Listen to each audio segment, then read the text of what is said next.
Each day has 24 hours. How you invest these hours is up to you. Let it go. Forgiveness.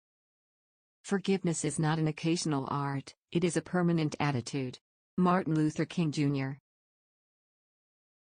Hanging on to hurt and resentment can be exhausting and painful. Holding a grudge does nothing to undo the offense or ease the pain it caused. The best way to stop the hurting is simply to forgive, without condition. Breaking through to forgiveness, saying it and actually meaning it, is difficult because it rubs against your humanness. Letting go may feel like you are letting the person who hurt you off the hook, maybe even condoning his or her behavior.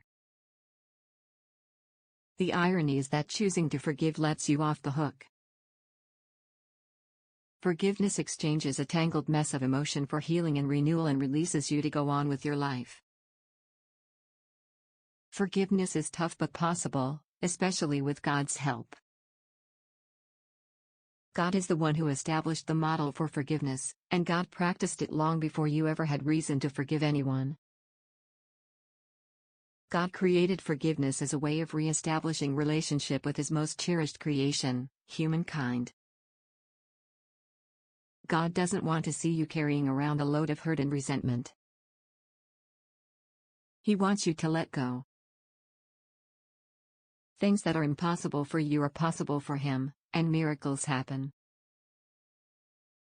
While you're forgiving others, consider the offenses you have committed. Guilt can be as damaging as hurt and resentment. And, once again, forgiveness is the antidote. Acknowledge those things you have done wrong, and ask God to forgive you. In the course of your earthly life, you will experience times when you need to both give and receive forgiveness. Embrace these times. Make asking and giving forgiveness part of your daily experience. Practice until forgiveness becomes an attitude rather than an action. Your life will be kinder, gentler, and simpler once you give up the complications caused by unresolved conflict and broken relationships. You may even find yourself feeling light and unfettered, ready to fill up the empty spaces with newfound joy. One final thought. Giving and receiving forgiveness is God's built-in release valve. Don't hold on to hurt, resentment, and guilt. Experience the freedom that comes from letting go.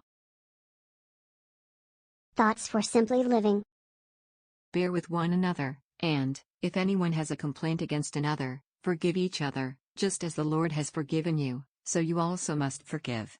Colossians chapter 3 verse 13.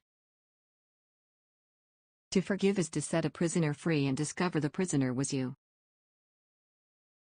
We are chained to that which we do not forgive. Jesus said, "If you forgive others their trespasses, your heavenly Father will also forgive you, but if you do not forgive others, neither will your Father forgive your trespasses." Matthew chapter 5 verses 14 to 15. When you forgive, you in no way change the past, but you sure do change the future. Bernard Meltzer. Remember, God has placed the responsibility and privilege for giving and receiving forgiveness in your hands.